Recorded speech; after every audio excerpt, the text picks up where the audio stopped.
Welcome everybody, just gearing up for another session at the burn pile. We're going to do some art. Don't really have any kind of direction as usual. We're just going to put some reps in, nothing too crazy.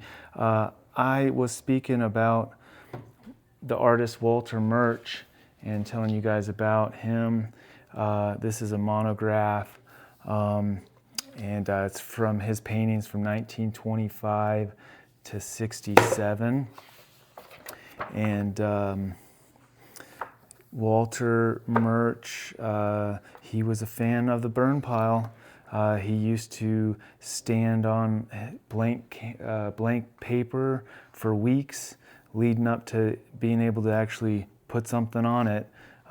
Because, you know, it was a hard thing for him to do, was starting that first line on the paper, so having some marks on it really helped him. Let me just flip through a few pages here. He really liked to do kind of that mechanical drawings of things, like, you know, machines and like just moving parts. He illustrated for Scientific American, which is I think from the 30s, 40s, and 50s maybe.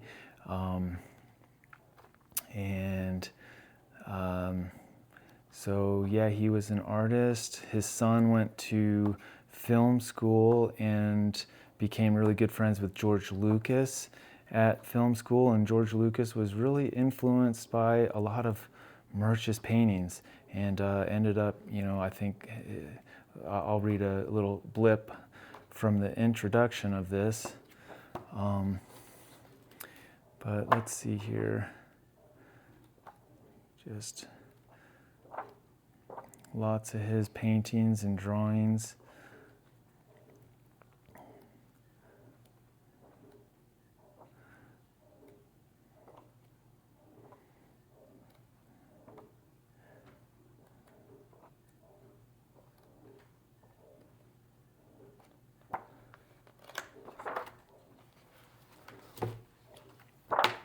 Let's see.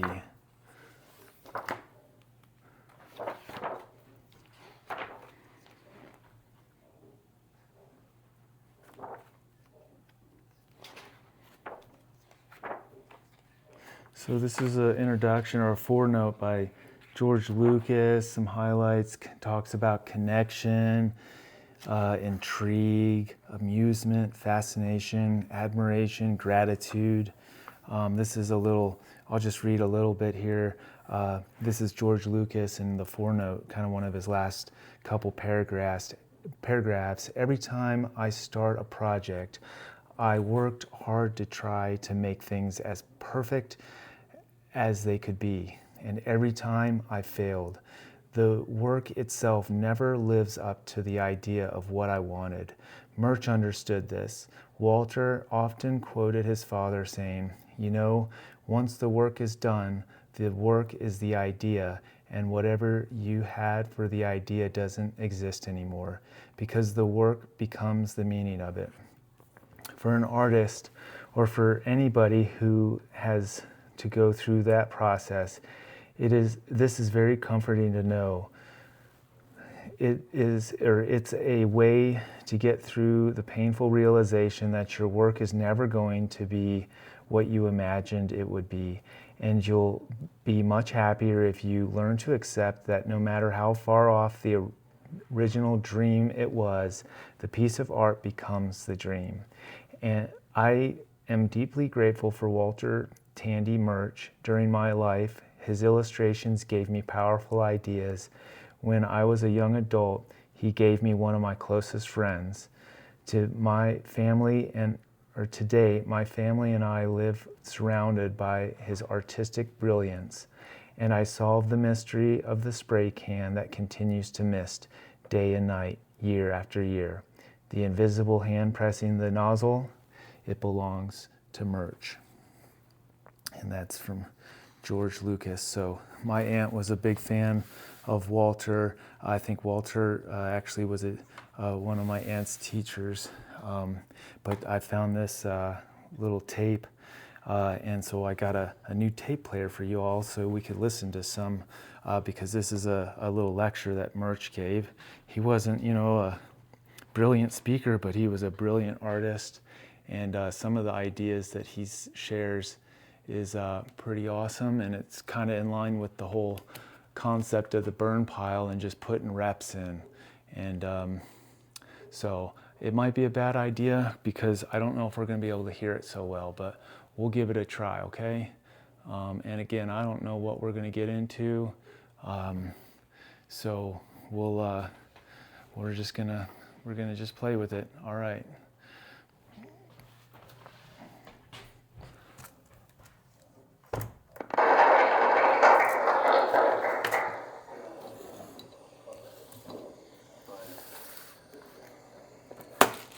Thank you very much, Mr. Eason. Kapoor.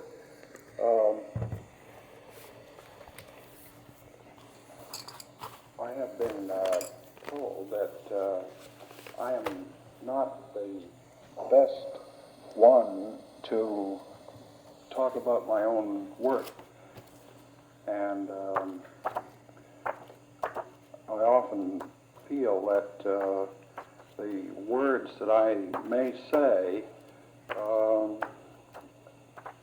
don't really give the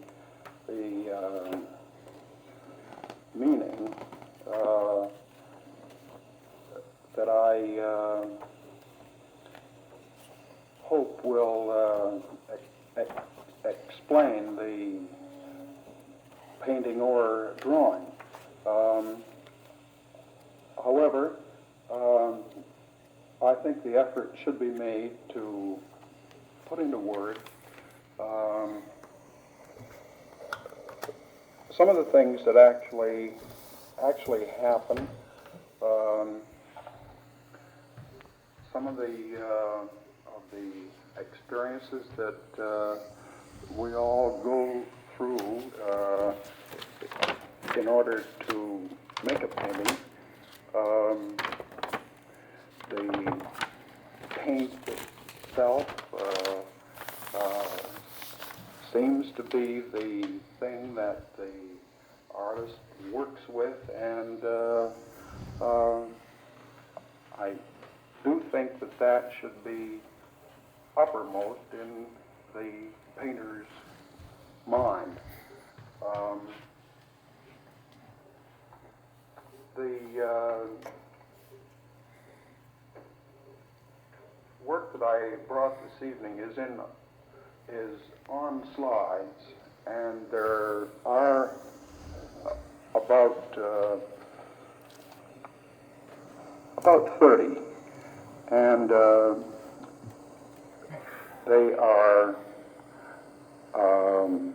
mixture of drawings and paintings, and cover a period of about 15 years.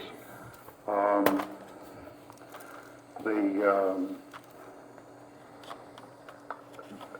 drawings that I have been working on over the last 4 or 5 years seem to be the thing that I am concerning myself with these days, and a number of years ago I rejected the idea that drawing was of any value to me.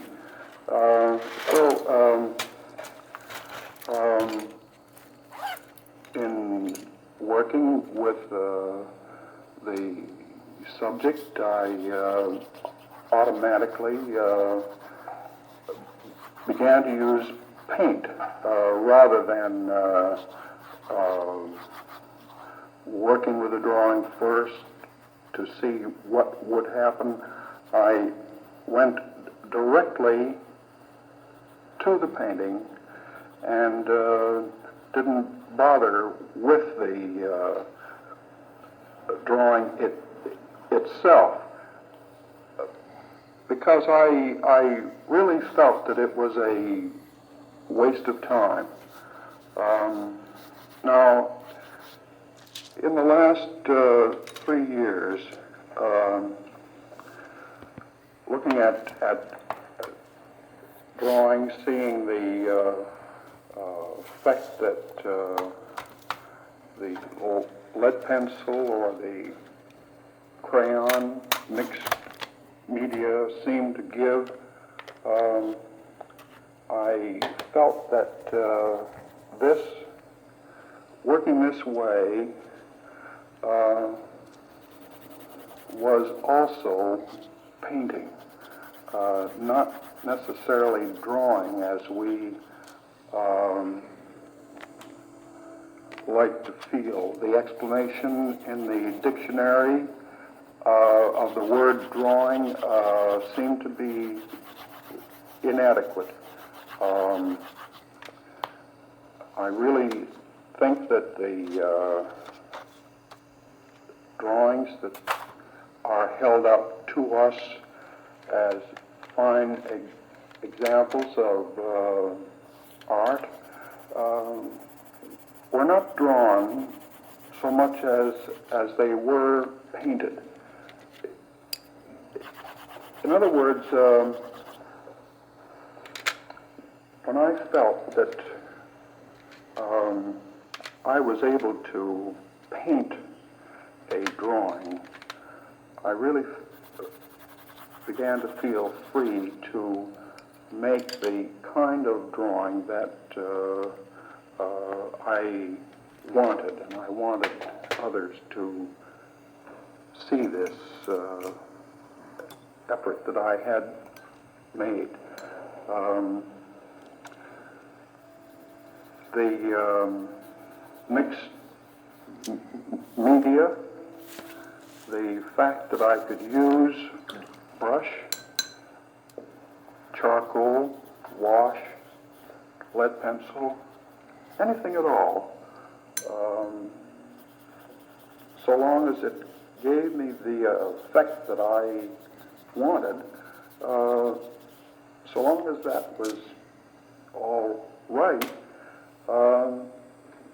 I began to feel free to do the things in drawing that I had wanted to do but was unable to because of the restrictions of the lead pencil itself. All my friends who were very clever in handling the lead pencil seemed to be able to put down exactly what was right with a figure or any subject whatsoever. But I always seemed to feel at a loss to know what to do with the lead pencil. Now, actually, a drawing exists as a drawing because it is gray, and any such effort made by the artist, whether it's with wash, crayon, or a mixture, I would say, so long as it is gray, could be a drawing, or it could fall into this category. I brought a slide which was made on an old piece of wallpaper. I had visited New Hampshire about 15 years ago and went into an old inn, deserted, and saw the wallpaper falling off the walls, and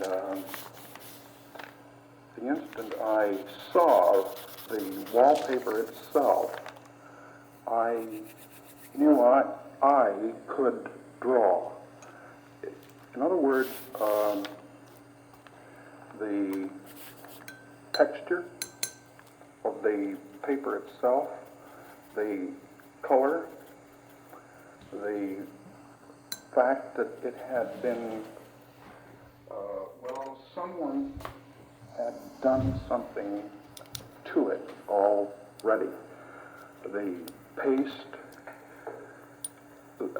bits of plaster stuck to the reverse side of the wallpaper, and in that instant I knew that I was not, let's say, all alone.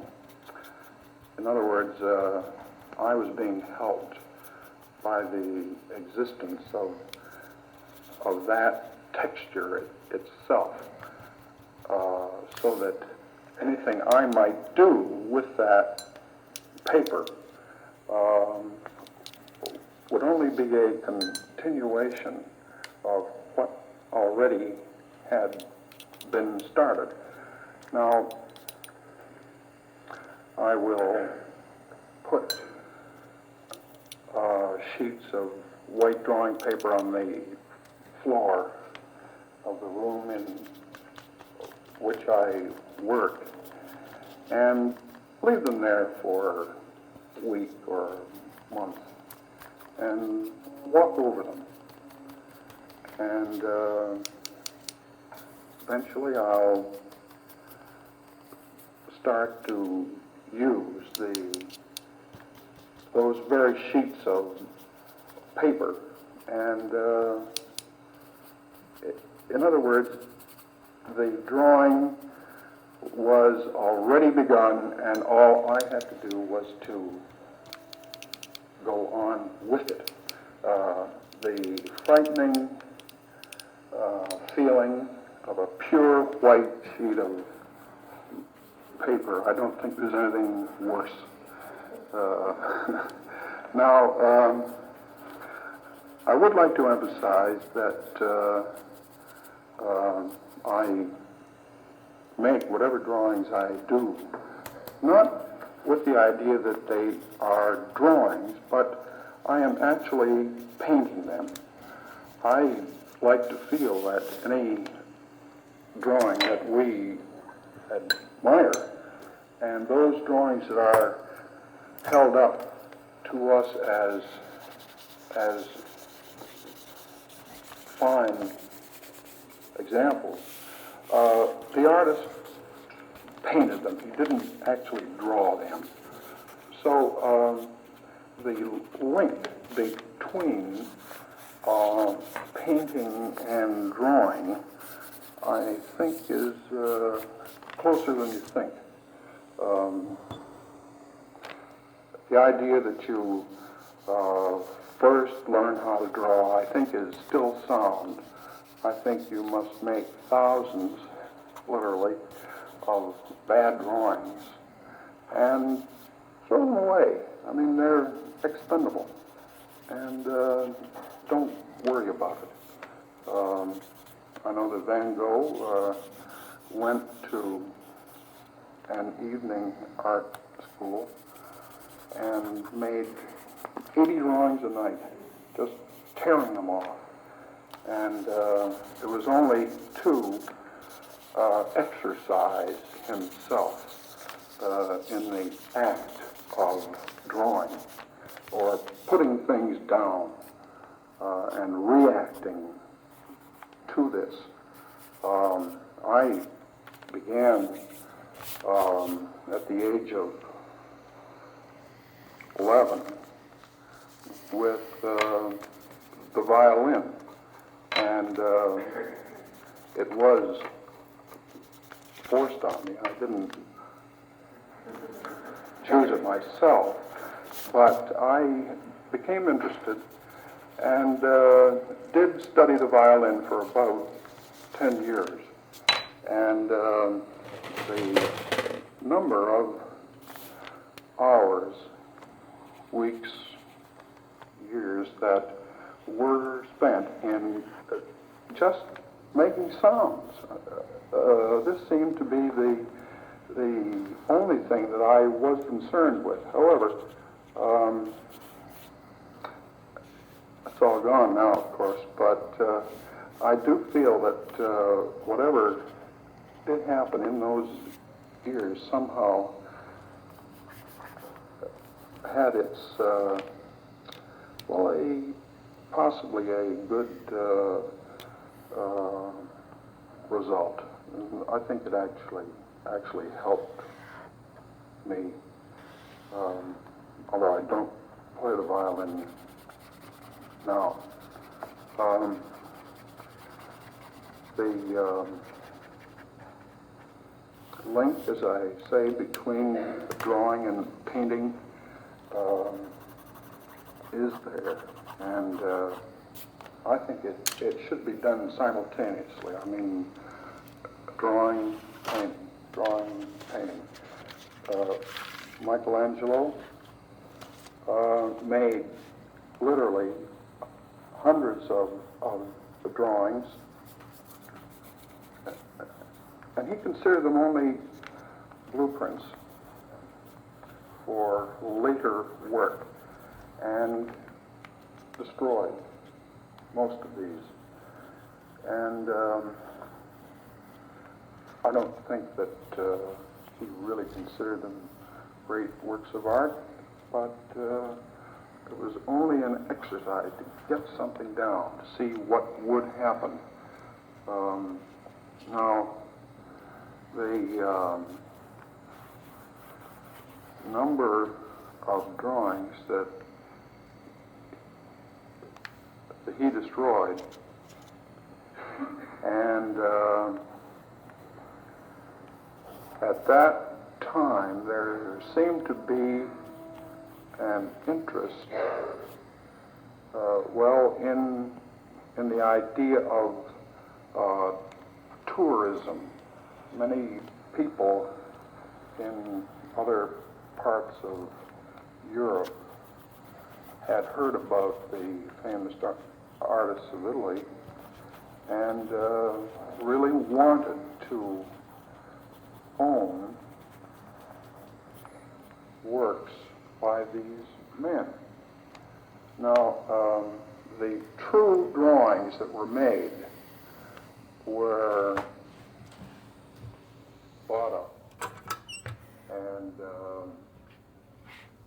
many of the works that were sold to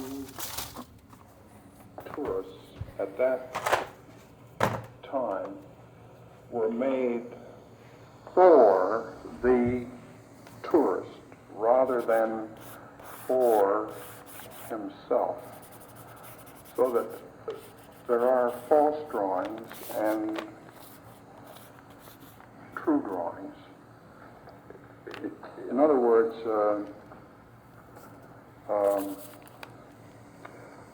make a drawing for yourself. Now, what you think it should be. Making a drawing or a painting, for that matter, for somebody else,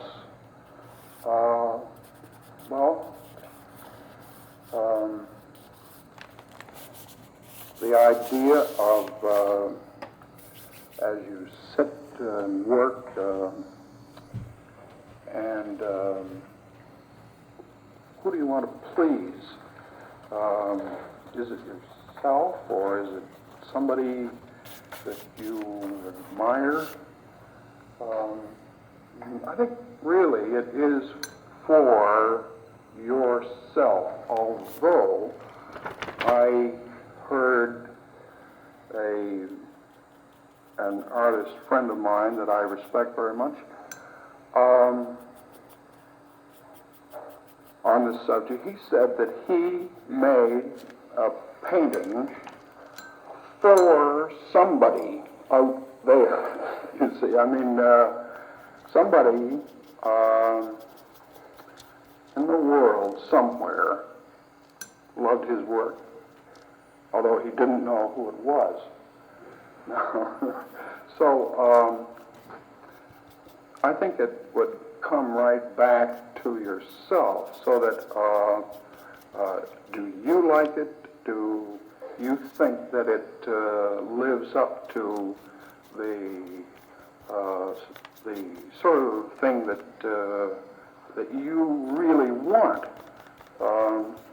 Now, of course, this is all linked with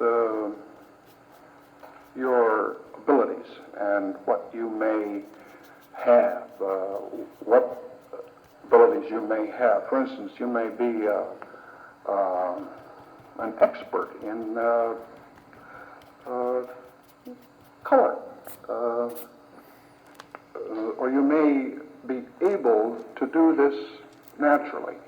And there's absolutely no reason why you should not push this.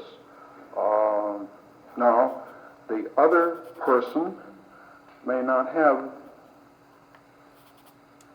a strong sense in color, but may be able to draw very well. Well, I accept the idea that we are all different, and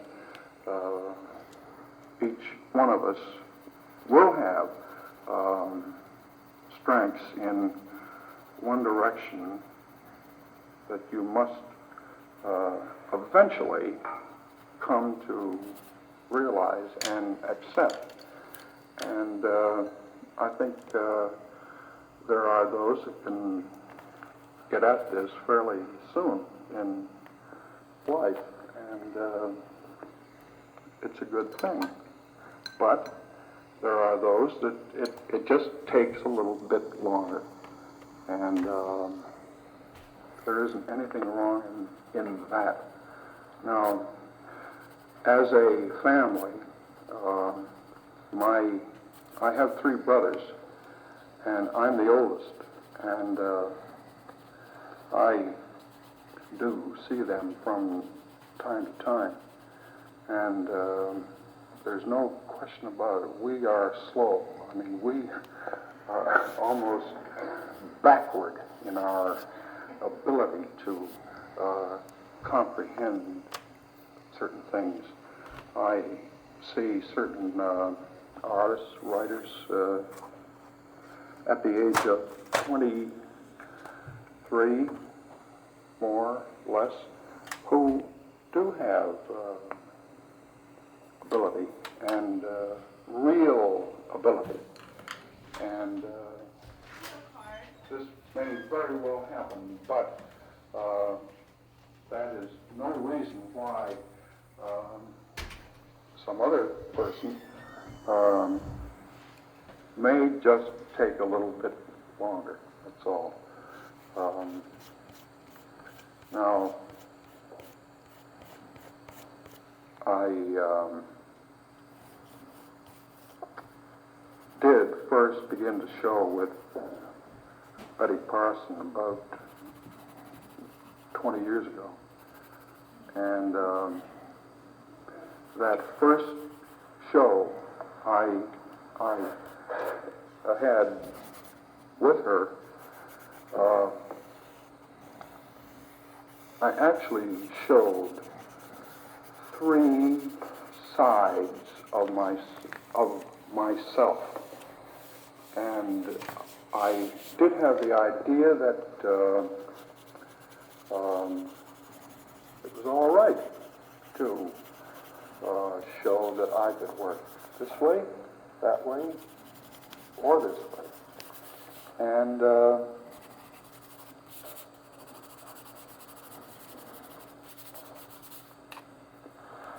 show was reasonably successful, and the review came out, and I read it. My head began to reel, and I nearly fainted.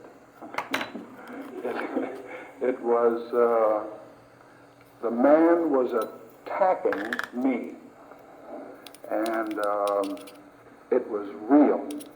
See, I mean, this was the truth, and I didn't have a show for about 5 years after that. And, but in the meantime, I did do a lot of thinking, and did have a show 5 years later.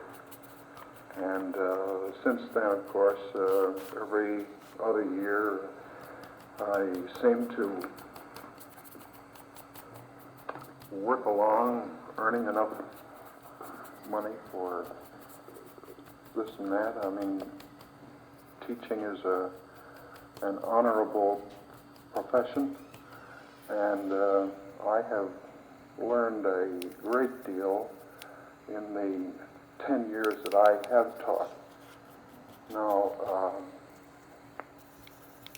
the fact that the artist will show every 2 years, 2.5 years, and I know that I am not unique in this. I squander a year and just don't do anything worthwhile, so that that year is really spent doubting myself and wondering in what way I may make some effort to get beyond that I had done before. All right, that year is, as I say, just gone. Now, when I know that physically I can paint 15 paintings for the exhibition, just physically, without even worrying about myself or whether it's going to be good or not, I simply go to work and paint and try, and I think succeed in accepting myself. In other words, I don't have time to doubt myself. And I'm under pressure, as I think we are most of the time. I think that you really do your best work while under some kind of pressure. Rothko, for instance, on the same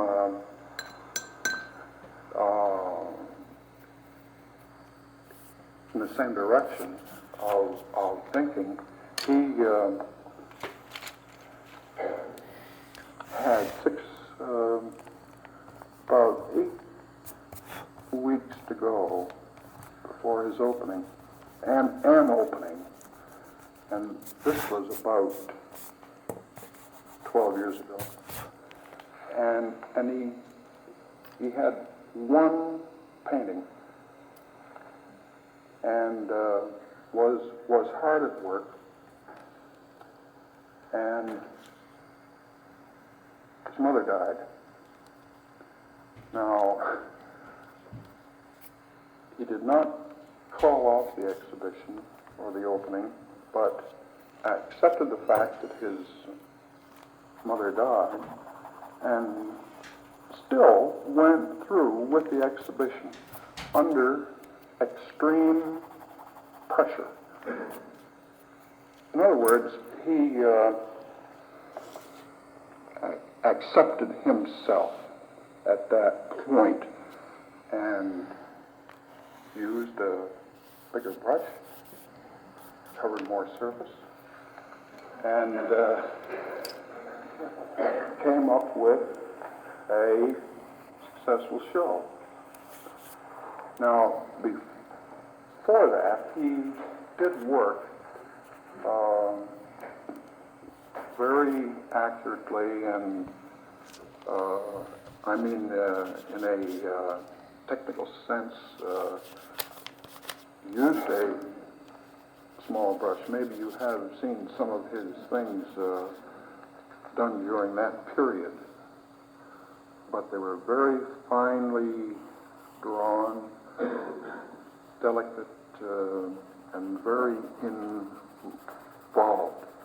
And he also, in the 30s, painted figures, which he himself said that had he continued with this, that would have destroyed him. Well, at that time, of course, this is another story. The use of the figure and how you're going to use it. And at that time, even if he had been successful in painting a figure, it's doubtful whether anybody would have cared. But I won't go into that because it's very involved, and let's say that at this point, 1964, we're using the figure, approaching that subject with a great deal more intelligence than we did 25 years ago. Now,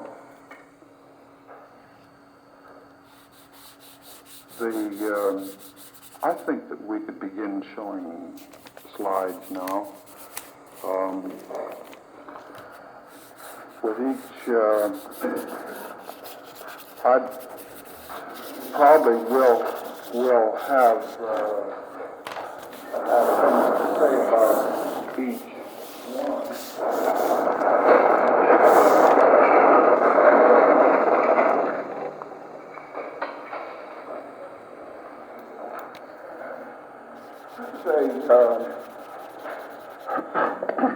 A mixed media, wash, charcoal, crayon. In fact, anything I could use to get it into shape. I mean,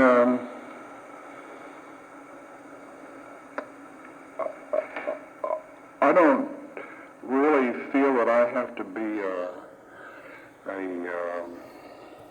performer, really, but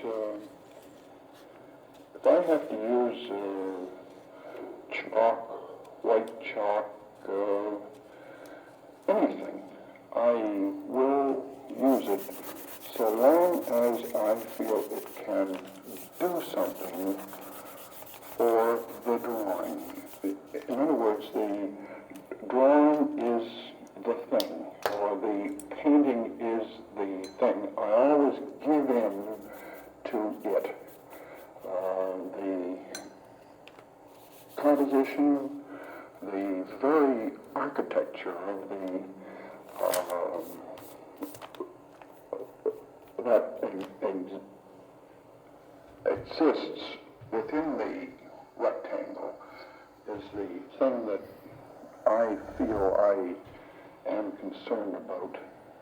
The mood that may result is a result of this effort and not to merely paint or draw the subject.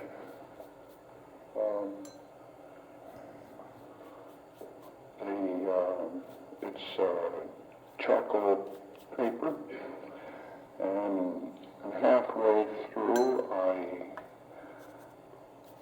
felt that the thing was falling apart, and I just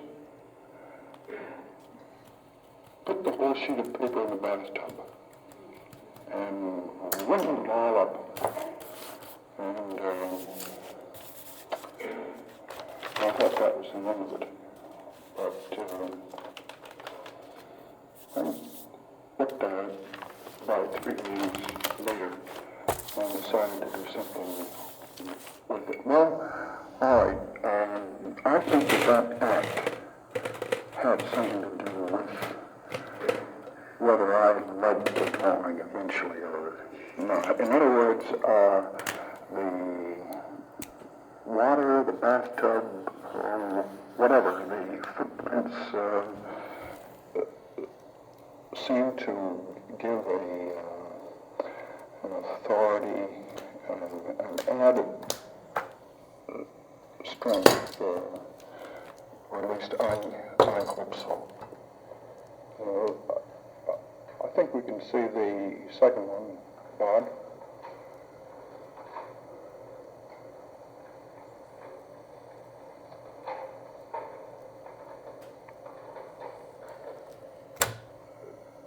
This is a wash drawing, although I will say again, it was not drawn, it was painted on rice paper, and it was done with turpentine wash, which, as you probably know, will not let the paper itself buckle. And you can use this as you would ordinary water wash. And the only difference is that it will remain absolutely flat as you work with it. And this is what I used on this particular wash drawing. It's about 38 inches actual size in height, that is. And it's the inside of an alarm clock. And it wasn't easy.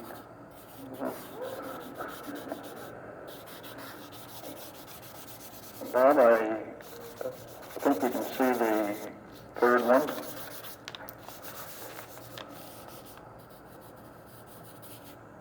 This is an oil painting, and although it is in black and white, as you see it, the color was not really much different,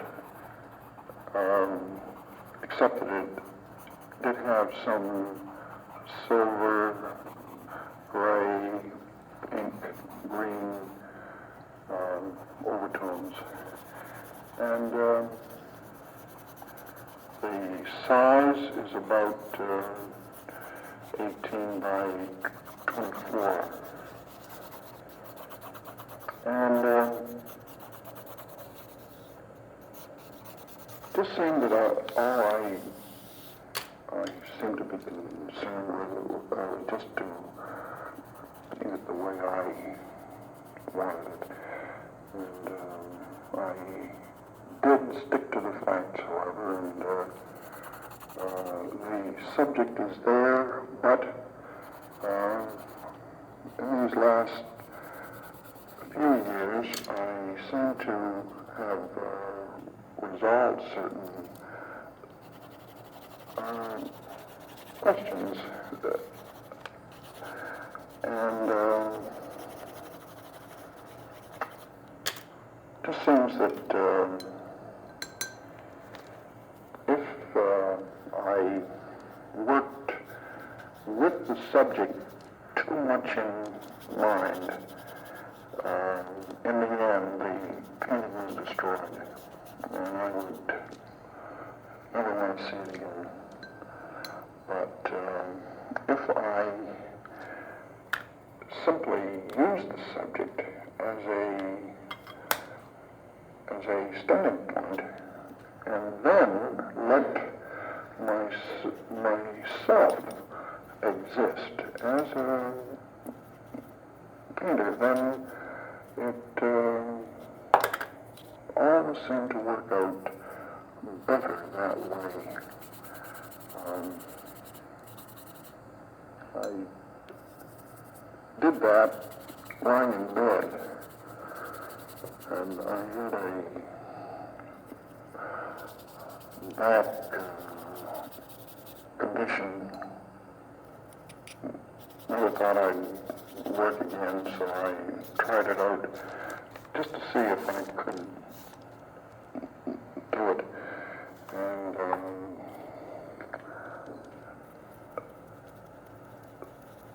set it up alongside the bed and worked on it. And fortunately, it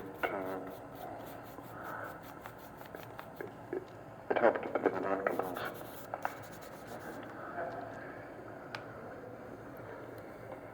I think you could see the next one, Bob.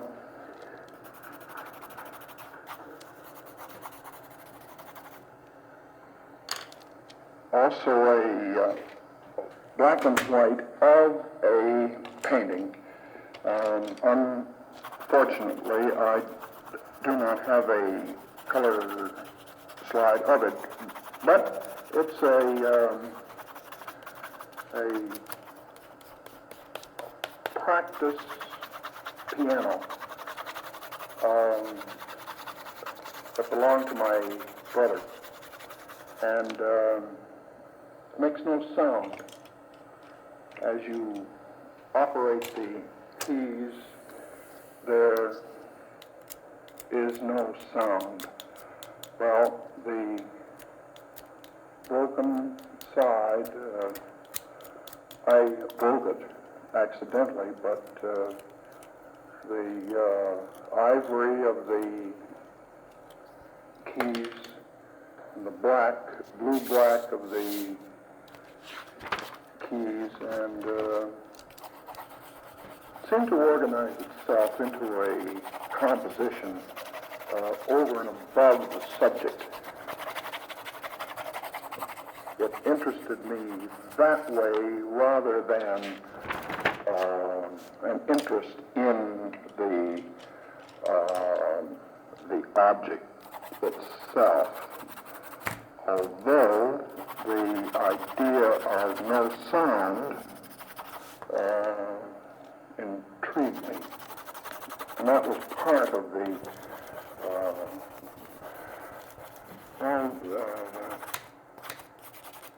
something in the back of my mind. See the next one, Bob?